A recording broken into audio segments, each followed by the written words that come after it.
अभी कुछ दिन पहले ही देश के सर्वोच्च सम्मान के लिए कर्पूरी ठाकुर और बीजेपी के वरिष्ठ नेता लालकृष्ण आडवाणी के नामों की घोषणा की गई थी। और अब खुद पीएम मोदी ने पूर्व प्रधानमंत्री और बड़े किसान नेता चौधरी चरण सिंह, पूर्व प्रधानमंत्री पीवी नरसिम्हा राव के साथ ही कृषि और किसानों के कल्याण में महत्वपूर्ण योगदान के लिए प्रख्यात वैज्ञानिक एमएस स्वामीनाथन को भी भारत रत्न देने की जानकारी सोशल मीडिया के जरिए देश के साथ साझा की। देखिए, जिन नामों का ऐलान किया गया है वो अपने आप में बहुत अहम है। पूर्व प्रधानमंत्री चौधरी चरण सिंह की बात करें तो चौधरी चरण सिंह किसानों और जाटों के सबसे बड़े नेताओं में से एक माने जाते हैं। 28 जुलाई 1979 से 14 जनवरी 1980 तक जनता पार्टी की सरकार में लगभग 5 महीने वो प्रधानमंत्री भी रहे।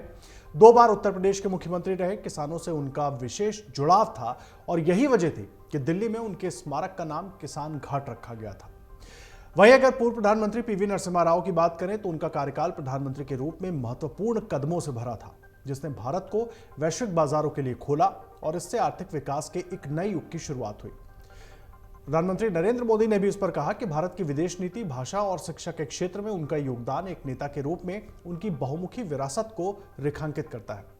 नरसिम्हा राव ने न केवल महत्वपूर्ण परिवर्तनों के माध्यम से भारत को दिशा दी, बल्कि उसकी सांस्कृतिक और बौद्धिक विरासत को भी समृद्ध किया। वहीं प्रख्यात वैज्ञानिक डॉक्टर एमएस स्वामीनाथन ने भारतीय कृषि क्षेत्र में कई बड़े योगदान दिए, जिससे उन्हें फादर ऑफ इकोलॉजी की उपाधि भी दी गई। हरित क्रांति के ग्लोबल लीडर के रूप में स्वामीनाथन ने 1960 के दशक में भारत को अकाल जैसी परिस्थितियों से बचाने के लिए गेहूं और चावल की उपज ज्यादा बढ़ाने वाली किस्मों को पेश करने में महत्वपूर्ण भूमिका निभाई। देखिए, नामों का ऐलान तो हो गया। नरेंद्र मोदी की सरकार दलगत राजनीति से हटकर देश को आगे बढ़ाने में अहम योगदान देने वाले नामों का चयन करके विपक्ष के सामने एक बड़ी लकीर तो खींच रही है। लेकिन सवाल इन नामों के ऐलान की टाइमिंग पर भी है, क्योंकि ठीक सामने लोकसभा चुनाव है और ऐसे में इन फैसलों के राजनीतिक मायने भी निकाले जाएंगे। चौधरी चरण सिंह के नाम के ऐलान को पश्चिमी यूपी की राजनीति और किसानों की नाराजगी से जोड़कर देखा जा सकता है। साथ ही नरसिम्हा राव का नाम दक्षिण को साधने के तौर पर भी देखा जा सकता है। हालांकि सरकारों के फैसले राजनीति से प्रेरित रहे हैं और ऐसा ही इन फैसलों को देख करके भी लगता है।